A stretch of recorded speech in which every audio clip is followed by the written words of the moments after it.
Next हम लोग पढ़ेंगे मेथड्स ऑफ मेमोराइजिंग। बचपन में ऐसा अक्सर होता था कि अगर हमें कोई भी चीज़ें याद करनी होती थी तो हम कुछ ना कुछ अलग अलग तरीका लगाते थे याद करने का। या तो पूरा रट रहे हैं, या तो लिख रहे हैं, या फिर कोई गाना बना के याद कर रहे हैं। तो बिल्कुल उसी मेथड के बारे में हम लोग बात करेंगे कि कैसे हम लोग किसी भी चीज़ को याद रख सकते हैं। ओके, तो first is whole and part method, कि किसी भी चीज को हम कैसे होल एंड पार्ट मेथड से कैसे याद रख सकते हैं। मान लीजिए कि कोई 16 लाइन का पोयम है, ठीक है।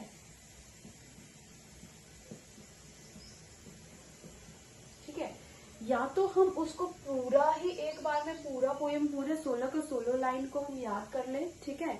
और दूसरा ये हो सकता है कि हम पहले 4 लाइन याद करें, फिर 4 लाइन याद करें, फिर 4 लाइन और फिर 4 लाइन, यानी कि इसी को हम कहेंगे होल एंड पार्ट मेथड।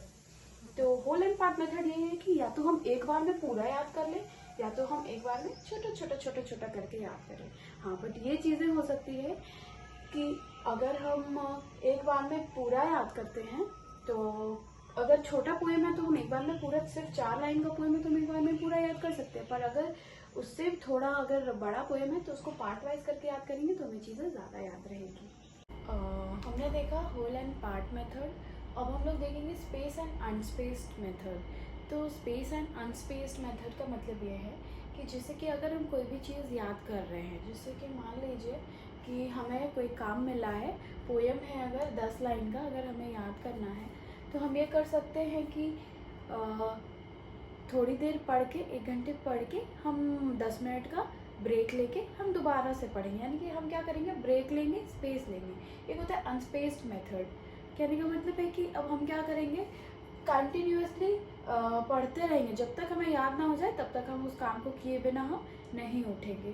तो यही है अनस्पेस्ड मेथड। अगर हम ब्रेक ले रहे हैं पढ़ाई करने के बीच में तो स्पेस लिया, दैट इज ब्रेक लिया, तो ये है स्पेस। और अगर स्पेस नहीं लिया, यानी कि अगर हमने ब्रेक नहीं लिया पढ़ाई के बीच में, कंटिन्यू अपने काम कर रहे हैं, तो दैट इज अनस्पेस्ड मेथड। फिर बात करते हैं रिपीटेशन एंड प्रैक्टिस। तो ये वर्ड से ही क्लियर है ये सारा कि रिपीटेशन मतलब कि किसी चीज़ को बार बार रिपीट करना। अगर हम किसी भी चीज़ को पढ़ रहे हैं, अगर हम उसको बार बार रिपीट नहीं कर रहे हैं तो वो कहीं ना कहीं हमें मेमोराइज नहीं होगा। रिपीट अगर करेंगे तो हमें मेमोराइज हो जाएगा। जैसे कि बचपन में हमने कई बार रिपीट कर करके हमने 2 का टेबल, 3 का टेबल, मल्टीप्लिकेशन टेबल्स हमने याद किया था।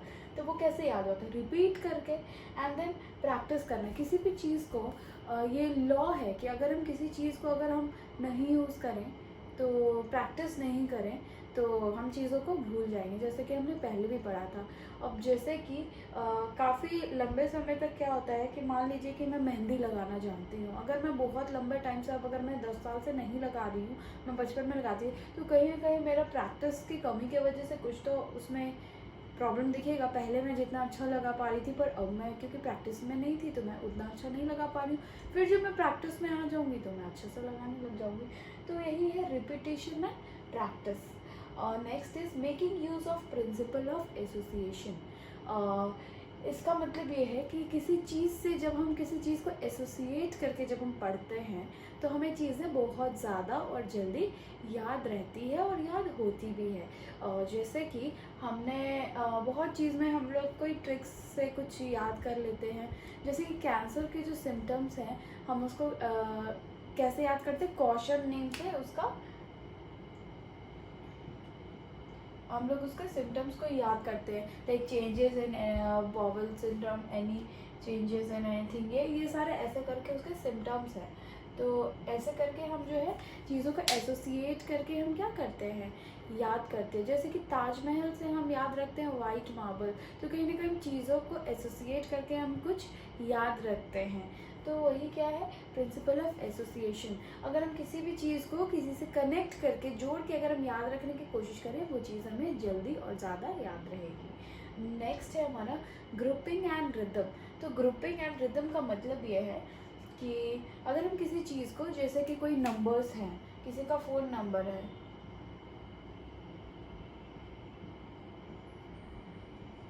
तो अगर हम इसको ग्रुप करके याद करें तो ये चीज़ें हमें ज़्यादा याद रहेंगी।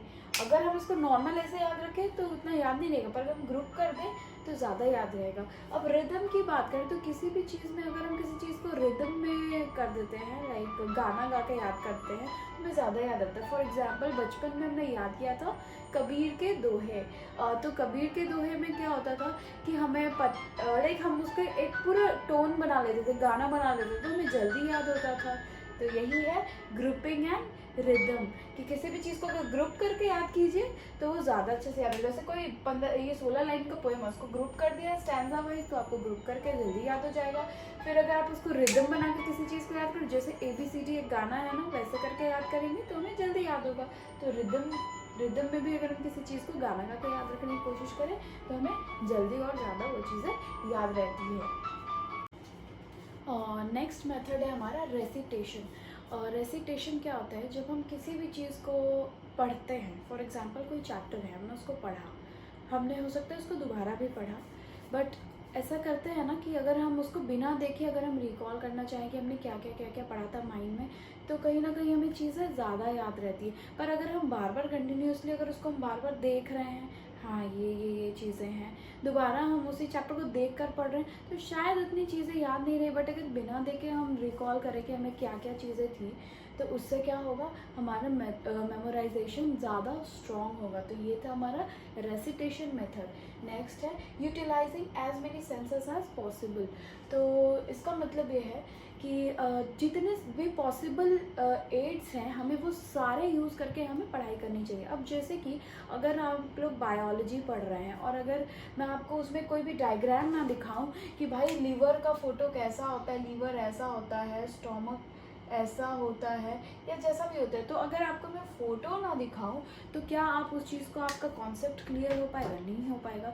और बहुत सारी चीज़ें ऐसी होती है जिसको कि अगर आपको वीडियो दिखा दिया जाए तो आपका कॉन्सेप्ट और भी ज़्यादा क्लियर हो जाता है। तो आप ऐसे में क्या कर सकते हो, अपना जो है AV एड्स का इस्तेमाल करो और आप चीज़ों को ज़्यादा बेहतर, मतलब जितने अच्छे एड्स का इस्तेमाल करोगे उतना बेहतर आपका अंडरस्टैंडिंग होगा, अंडरस्टैंडिंग अच्छा होगा तो मेमोराइजेशन अच्छा होगा। इसलिए लिखा है utilizing as many senses as possible, यानी कि जितनी भी आपके पास चीज़ें हैं उपलब्ध करके, चाहे आप लिख के पढ़ो, फोटो देख के पढ़ो, CD देख के पढ़ो, यूट्यूब से पढ़ो, तो जितना ज़्यादा एड्स आप यूज़ करोगे पढ़ने और समझने के लिए, उतना ज़्यादा अच्छा आपको मेमोराइज हो। तो पुलिंग एट ऑल टुगेदर का क्या है कि किसी भी चीज़ को अगर हम ऑर्गेनाइज करके अगर हम पढ़ें तो हमें चीज़ें ज़्यादा समझ आएगी।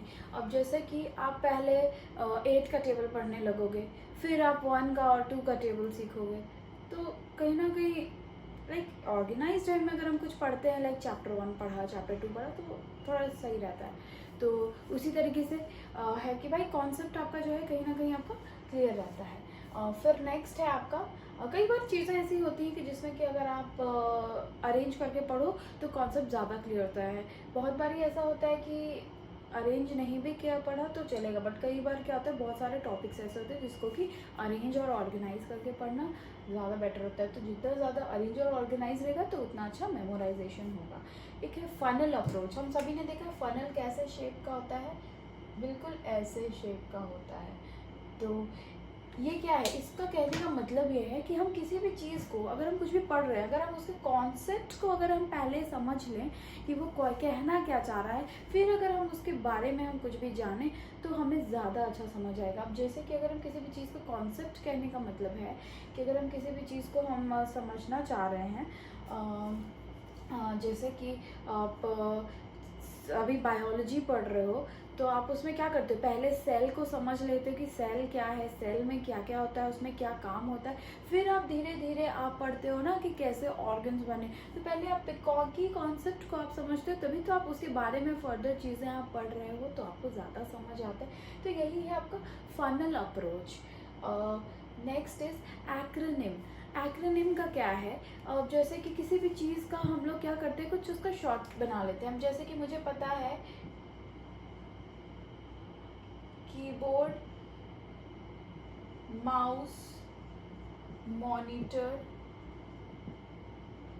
तो अगर मुझे ये याद रखना है ये तीनों वर्ड, तो मैं क्या करूँगी, कीबोर्ड का की, माउस का एम, मॉनिटर का एम, एम करके मैं याद रख लूँगी। तो KMM से मुझे याद आ जाएगा कीबोर्ड, माउस, मॉनिटर। तो ये है आपका एक्रोनिम मेथड, जिसको यूज़ करके आप क्या कर सकते हो, किसी भी चीज़ को मेमोराइज कर सकते हो। नेक्स्ट मेथड ऑफ मेमोराइजेशन है एक्रोस्टिक। एक्रोस्टिक का मतलब क्या होता है कि हम लोग कोई सेंटेंस फॉर्म करते हैं जिसका कि फर्स्ट वर्ड से हम लोग चीज़ों को, दूसरी चीज़ों को याद करते हैं। जैसे कि old people from Texas eat spiders. तो ओल्ड पीपल का जो ओल्ड का ओ, पीपल का पी, फ्रॉम का एफ, टेक्सास का टी, ईट का ई, स्पाइडर्स का एस, यानी कि ओ फॉर ऑसिपिटल याद रखेंगे, मीन्स हम अपने क्रेनियल बोन्स को याद रखेंगे इस सेंटेंस से। O for occipital, P for parietal, F for frontal, T for temporal, E for ethmoid, S for sphenoid. ये हम लोग इस तरीके से रिलेट करके याद करते हैं और वही है एक्रोस्टिक मेथड ऑफ मेमोराइजेशन। और नेक्स्ट है हमारा निमोनिक्स। तो निमोनिक्स क्या है कि हम क्या करते हैं, इसमें भी सिमिलर वे में हम लोग एक सेंटेंस बनाते हैं, my very educated mother just served us noodles. तो इसमें एम फॉर मर्करी याद रखेंगे, V for Venus, E for educated, M for mother, J for Jupiter, S for Saturn, U for Uranus और एन फॉर नेपच्यून। ऐसा करके हम क्या करते हैं, प्लैनेट्स के नेम को मेमोराइज करते। तो ये निमोनिक्स भी एक मेथड है जिससे हम लोग मेमोराइजेशन बहुत ही आराम से, अच्छे से, क्विकली, इजी मेथड से कर सकते हैं। So this was all about memorization. If you have any doubt, you can ask there in comments itself.